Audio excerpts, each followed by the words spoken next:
everyone. So we're back again, and guess what this week is? It is time for the NFL season. Woo-hoo!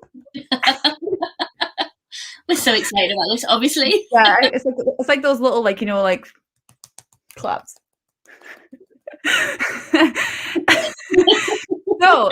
So obviously it is officially NFL week, and this week we are Danaless. So I feel like most of our in-depth chat is pretty gone for this week. Yeah, she is the queen of good analysis, whereas I just ramble. Yep. Same. Sorry, everyone.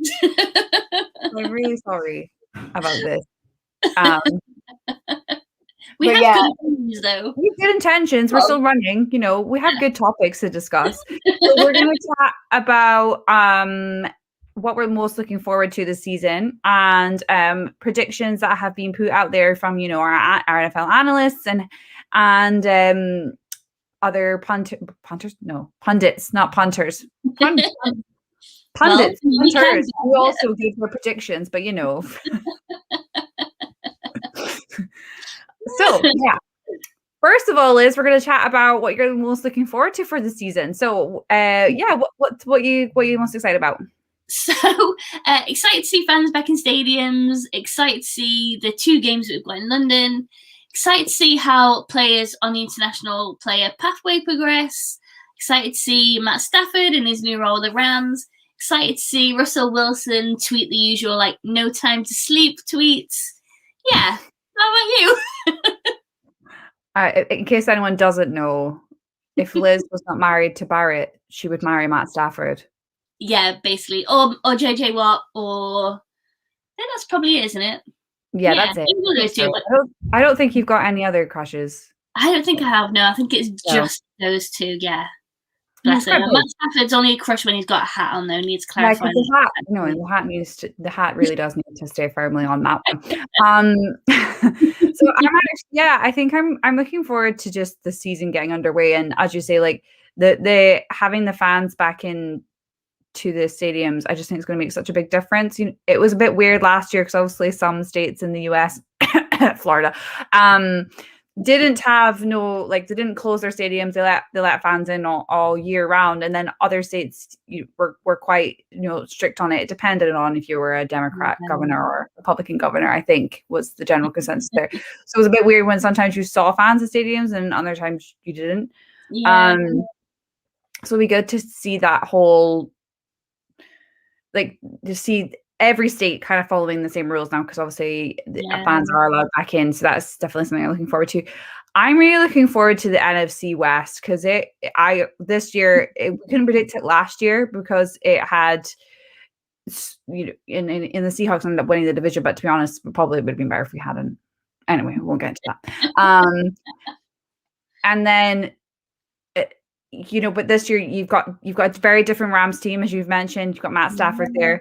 And we'll see how that progresses with him being under center with Sean McVay. And then obviously I still think the Cardinals are a really good side. People are writing them off a bit too easily, I think, and I think they're going to be. But that's for the next chat. We can totally have that for the next one. And yeah, and also to see I still think what Dana said last time we were on, that I think the AFC is you really can't predict who's going to get there, and I'm so excited to see the Mahomes Brady again, because obviously their record is still very much neck and neck when they've played head to head. So I think that will be really exciting. But I'm weirdly excited to see what the Patriots do this year. Yeah, I'd agree with that. Because again, and we'll go into this again shortly, but they've got a decent record predicted of the season as well. So and obviously news has just come out that they've given the old choppity chop to Cam Newton. Oh no! No, poor Cam. It was always going to happen. He didn't have a great season there, which I was predicting him to have a really hot one. And yeah, exactly. That's I was really excited for him to be under the leadership of Bill Belichick, and just sort of it kind of flopped, which you never would have expected for Bill Belichick any season. But I still called him call him either Darth Vader or, the Sith Lord. So the Empire is about to strike back, I think. If not this season, sometime soon. Well, sounds like it's going to be this season. He doesn't do losing. He doesn't do it. So yeah, he's not gonna. Yeah, it was quite nice though to finally have a Super Bowl where the Patriots weren't in it. Yeah, I've got to say that was something I was happy for. It sounds awful. I think we're all. I don't know about you, but like certainly the three of us have always, in my opinion, been very much like we hate Tom Brady, we hate the Patriots. But for me, when Tom Brady left last year to join the Bucs, like I stopped hating for whatever reason. I think more we saw him play in the season, the more I just saw like a bit of like a, I don't know, a comedic side to him. So I've come to not dislike him so much anymore. But like, yeah, I just think that opinion of the both sides has sort of changed, if that makes sense. Yeah. I mean, I feel like I'm a bit too relaxed about the Patriots, and then basically 3 games in, I'm going to go, oh no, that's why I hate them. Yeah, it'll all come flooding back. And also, another thing I'm looking forward to is I have a bit of a future family rival when I get married. All of Annie's family are Arizona Cardinal fans, so that is going to be a interesting future family bust up in a couple of years' time. Well, join the club. When Cardinals take on Seahawks, it'll be blood will be like enemy lines drawn. Yeah, exactly. That's it. You have to get this flag that Barrett and I have got, which is like it's called House Divide, and it's got Seahawks on one side and then 49ers on the other one. It is massive as well. You'll have to get one. Yeah, it's a bit weird though, because like it's not really House Divided, because Andy's kind of like so like laid back with the NFL. He's like, yeah, I'm a Bills fan. I'm like, what's their QB called? I don't know. Like, no, that's not the attitude. Anyway, but yeah, it's like family divided, so I might have to get it changed. Yeah, get one bespoke. So also we are going to discuss some predictions that we have seen around from our pundits, our punters, as I said earlier. From our our usual reporters that we love to read about. So mine is from USA Today, and they've basically gone through every single team and said what their predictions are going to be for the 2021 season. And the first one that I was so surprised at was the Cardinals. They've gave them a record of 7-10, so they don't even think they're going to get a winning record. And they also still think that they remain the weakest team of the NFC West. Yeah, I can see that on paper. They do look weak, but I think they've got this like ability to surprise people and grind out those wins where you didn't expect it. Didn't they beat the Rams last season? And I think the Seahawks as well. I think they did beat the Seahawks too. They did beat the Seahawks, which the pundits got right there weren't expecting that to happen. They were expecting, both the Rams and the Seahawks to win. So I think they've got a great veteran presence now. They've got JJ Watt there. They've got Rodney Houston. They've got AJ Green, and that's only going to help Kyler Murray. He's still a young, quarterback. He's still in his freshman years, as they call them, I guess, in the NFL. And I think that that will help him. And I think he'll help the Cardinals. I think that is a bit too low for me. I think. Yeah, I think I'm with you on that. Just exactly like you say, for having like veterans there that'll kind of like help with that, almost like grounding. Yeah, I think that's going to make a difference. I don't think they're a team that you should necessarily write off. I'm not saying they're going to, go on blazers and win everything, but like I definitely don't think they're one to write off. I think they could either sneak a winning record or go like level. Well, they can't really go level anymore, can you? Because it's 17 games. No, just over, just under, yeah. So maybe they might sneak one. They might sneak a winning or just under a window. I don't. Yeah, I think 7-10 is a bit harsh for the Cardinals. And I just said I'm a family divided, so I'm being nice here. You're very generous. I'm being so generous to my future family. And another one I found really interesting, but I don't really know how it is going to go down in New Orleans is USA Today have predicted that they will go 9-8, which is a far fall from how they finished many seasons under Drew Brees. Obviously, they've got Winston there and Taysom Hill. I think Dana loves Taysom Hill, if I remember rightly. Does she? Oh, yeah. I think she does. We'll say she does. She's not here to defend. She's not here to say yes or no. So we're just going to say she does. Michael Thomas is obviously injured. Alvin Kamara will also be expected to carry a workload. I think that's a lot of pressure on one guy. And this, they're going to be very good for their division because obviously they're way better than the Panthers and the Falcons. Sorry, guys. That's the way it is. But I actually think they're going to be way behind the Buccaneers this year. So I kind of agree with that one. But it is interesting to see because obviously the Saints have been trying to get to Breeze to his last sunset, for their entire last 5 years basically, and obviously he's not there anymore. So that is a very interesting one, I think. Another one I found interesting, which might make Johnny quite sad, is the Eagles are predicted to go 4-13. Oh, that's quite bad. Yeah.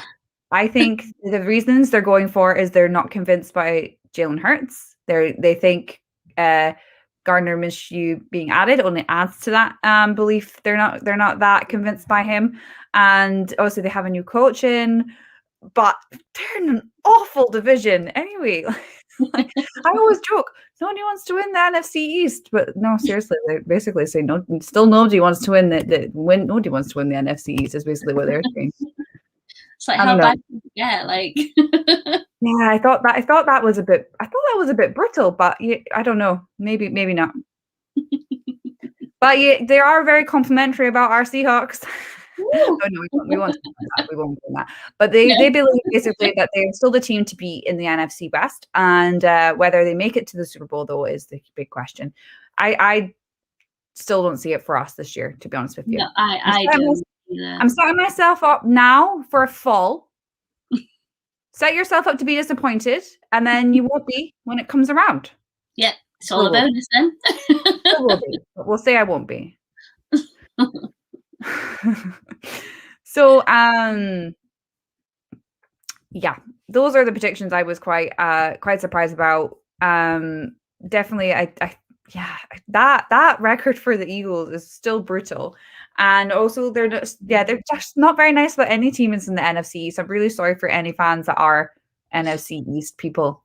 But basically they've got the Dallas Cowboys winning the division on 9-8. It's not great. Yeah, it's not exactly it's not the best of records that even really, is it? That should break them by. They're basically saying if they get above 500, for the season, whatever, that's a good season for them. And I'm like, oh. They've acquired a lot in the off season, and Dak Prescott. They need to do better than that, in my opinion. Anyway, what are you seeing, Liz? What are your surprise predictions? That ones that kind of shocked me, but probably not too much. So they've got Browns down for 11-6. It's one of those where it is a shock, but it isn't. So it's a shock because it's the Browns, and they're notoriously, not the greatest. But I feel like this is the year that they've got the team kind of settled, and so actually could go and be that record. Patriots were down as 11-6, so this was all through I think Livewire was the one I looked at. Patriots 11-6, Titans were 12-5, Packers 13-4, which you expect. Same for the Ravens. I think that one did surprise me a little bit, but I think that's more me being naive to the situation. And then the obvious one of Chiefs being down as 15-2. I mean, I'm surprised no one's written them down as being a 17-0, but I mean, it's never gonna happen that way. And the USA, I've actually put the Texans as 2-15 as well. Is that what you said? 2-15? No, Titans were 12-5. I've not got. Sorry. I thought you meant the Texans. Sorry. Yeah, I've got Texans. So my two failing teams were the Lions. So Lions and Texans have both got the record of 2-15. Now, I can see that for both of those. That's not a surprise. Like, the Lions were struggling anyway, and then to lose like their star quarterback, well, I suppose they've got Goff/Gosling. I'm just so happy that you finally got his name, Liz. You know, you finally No, know. I've only got his surname. I still don't know his Ryan Gosling and Jared Goff. There we go. Jared Goff, yes. Not the same dude. Poor man, Ryan Gosling, but you know, yeah. So I think it'll be interesting to see how he does at Lions. I'm not predicting it's gonna go particularly swimmingly. Yeah, so I don't think that's surprising anyway. Texans have also had their troubles as well. And again, I don't see that changing. I almost feel like JJ Watt was one of the most hardest working players they had, and he's not even there anymore either. So I don't know. I think it's not a shock to see them there. Jets was another team that was down. I think they were 4-13 or 3-14 or something like that. Again, they're another team that's not going to be a surprise. Yeah. I feel kind of sorry for them all, really. I kind of feel like it's kind of like there was only a couple of surprises. Like when I read it, like I thought, like I said, the Cardinals, that was quite interesting. The Saints obviously being 9-8, but then when you sit back and actually look at why they've said the Saints, for instance, and why they said the Eagles to have such a low winning record, you kind of you do. Like, I don't feel like there's going to be much surprises this season apart with how things go. I don't think. Yeah, which is kind of a shame in a way, isn't it? 'Cause it's like you can only see how it's going to pan out, but I don't know. I'm hoping we do have some surprises because. Yeah, there's nothing worse when it's obvious. It's like Patriots being in the Super Bowl every single year again. To me, it's like that feeling, isn't it? Oh, great, here we go.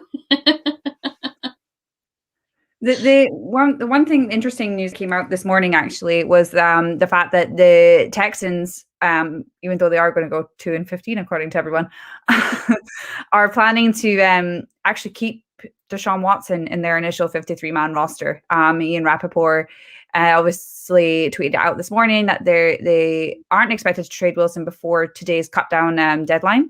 So he's poised to be their QB into the roster into the regular season, but he's obviously still under investigation by both the NFL and the police. And after being accused in 22 separate civil lawsuits. So I find that quite an interesting decision for the Texans. I don't really know.